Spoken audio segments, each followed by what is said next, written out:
From Wayne to Woodland, welcome to another historic edition of Monsoon Live right here on YouTube. I'm your host, Jeffrey Monsoon Mysick, and today the historic 13th season continues with our first in-house interview. Had the chance this past weekend to interview a dear friend of mine, Crazii Shea, a local star in the indie pro wrestling circuit, and we were proud to present that. Our weather forecast is actually going to be on our blog this week, so check that out. It'll be on our at monsoonlive.com. So now sit back and enjoy this amazing interview with one of my dear friends, Crazii Shea.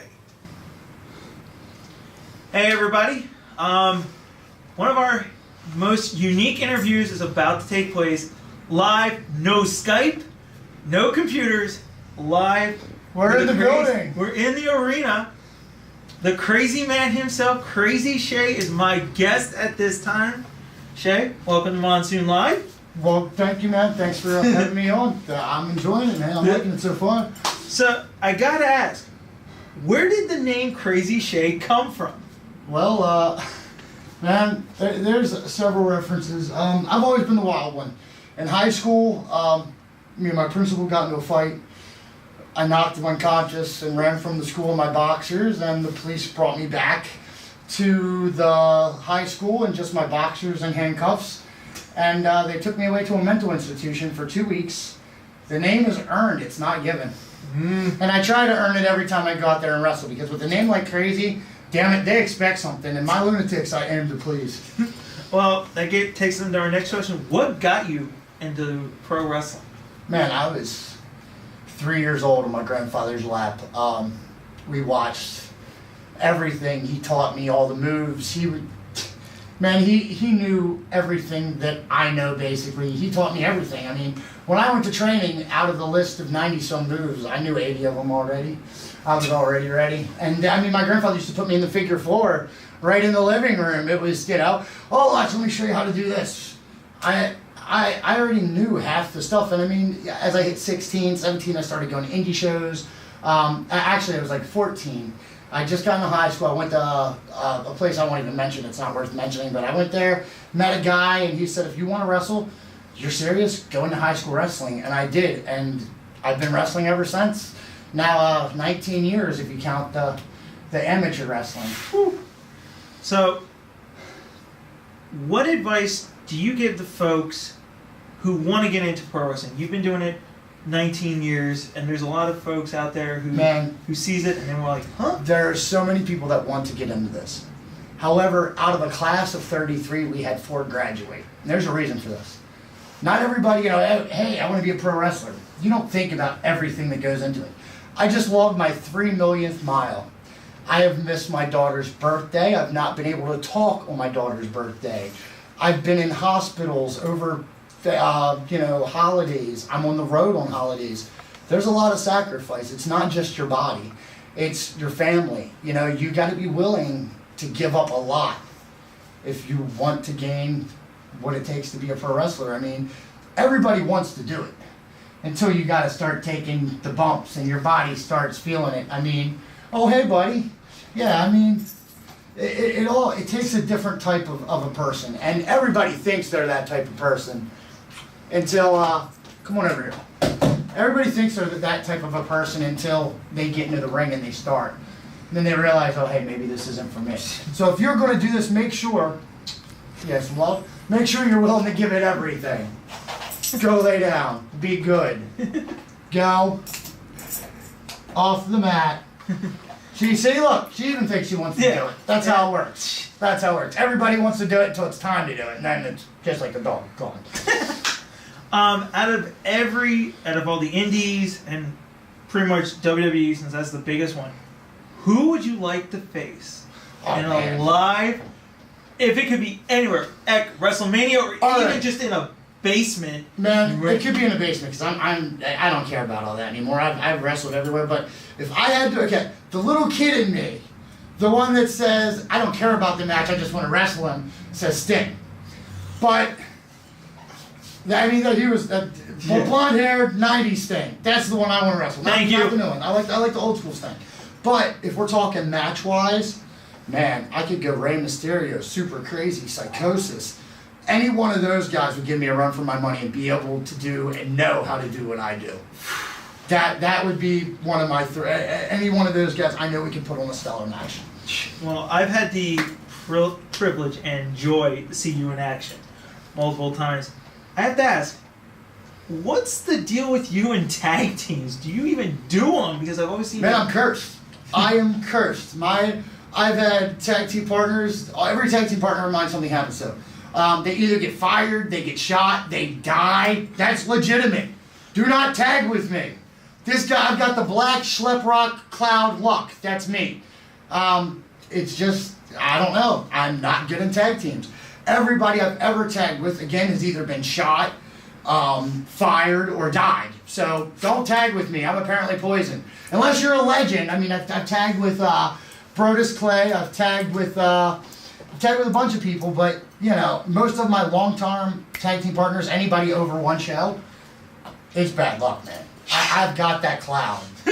Well, I'm honored to say I know you are a champion, a world heavyweight champion. Yeah. What titles have you held? Man, I couldn't even begin to tell you. I've held over 70 titles in 15 years. I've wrestled, God, in 30 states so far, and out of those 30, I think I've held one in almost every state. And this is multiple in several states. Delaware, 3-time 1CW Cruiserweight champ. Now I'm the 3-time heavyweight champ at Covey Pro. Woo! The only place I've ever held a heavyweight title is Covey Pro. I don't really like the heavyweight spot. That's not me. That's not really who I am. I have to be a little bit meaner to be where I am there, and you know that's fine if that's what it takes. But it's not me. It's not me. I like my spot, my cruiserweight spot. Okay. That's where I like to be.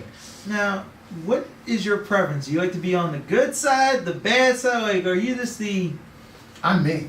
Take me how I am. I don't care if you boo, cheer, you're with me or against me. I'm here to do my job. My job is to wrestle. Now, granted, my lunatics, you guys know who you are. My lunatics keep me going, man. If they're cheering, I'm getting back up. There is no way in hell I will not get back up for you guys. Every time, I will get back up. I've been through some really crazy stuff, and they've never left my side. I've been through some bad head injuries that really... I've been told probably 4 or 5 times I'll never wrestle again, and I just smile and like, keep talking, Doc, keep talking, because I'm going to the gym right after we leave here. So, again, that's part of the name thing. It's earned, not given. It could go stupid too, but there's a fine line between that. You just have to really look with one eye. Well, this is not on my list, but I have to ask. Who, the first show I saw you at was at 1CW. I was with my buddy, Michael. You talked to him. You walked right. I'm like, who's he talking to?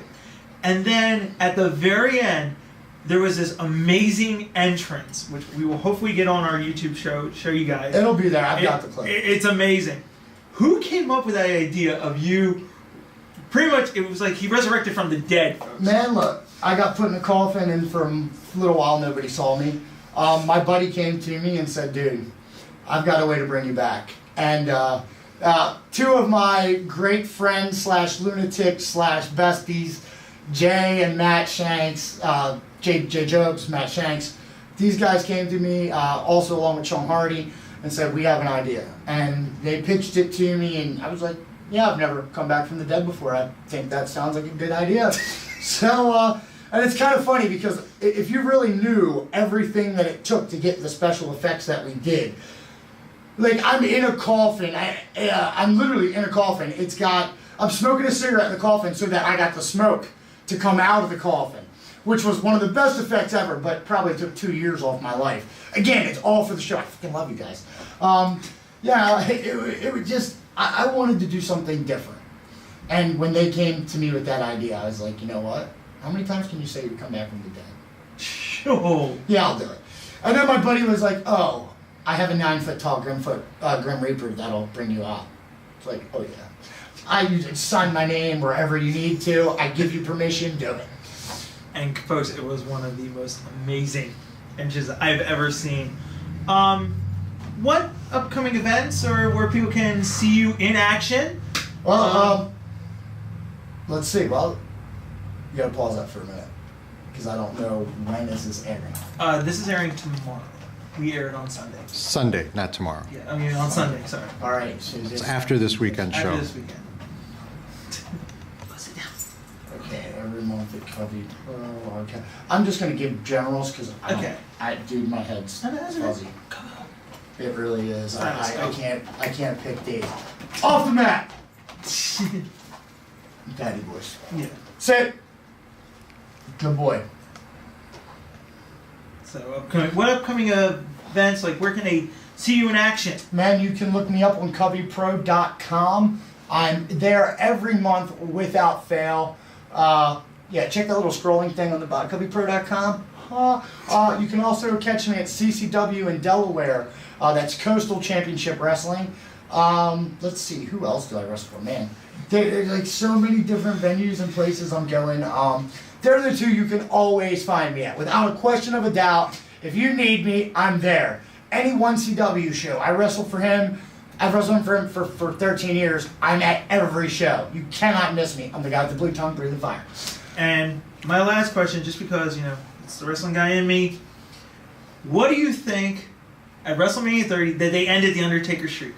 What's your view on that? I've asked people who are dire wrestling fans. Man. Let me ask a pro wrestler himself. Okay, there's two parts of me that go with this. The part of me that goes, you can't kill the Phenom. But then there's the other part of me that is, they could have done something better with it. To have him lose, he's the flagship. He's always been the flagship. Before there was the Cena, and There's Taker. there's Taker. He's always been there. So you really have to ask yourself, what direction is the company going? They're going the more pansy direction lately. Well, the thing they did with Natalie and that, well, you're just all about some interview and camera time, aren't you? Over here.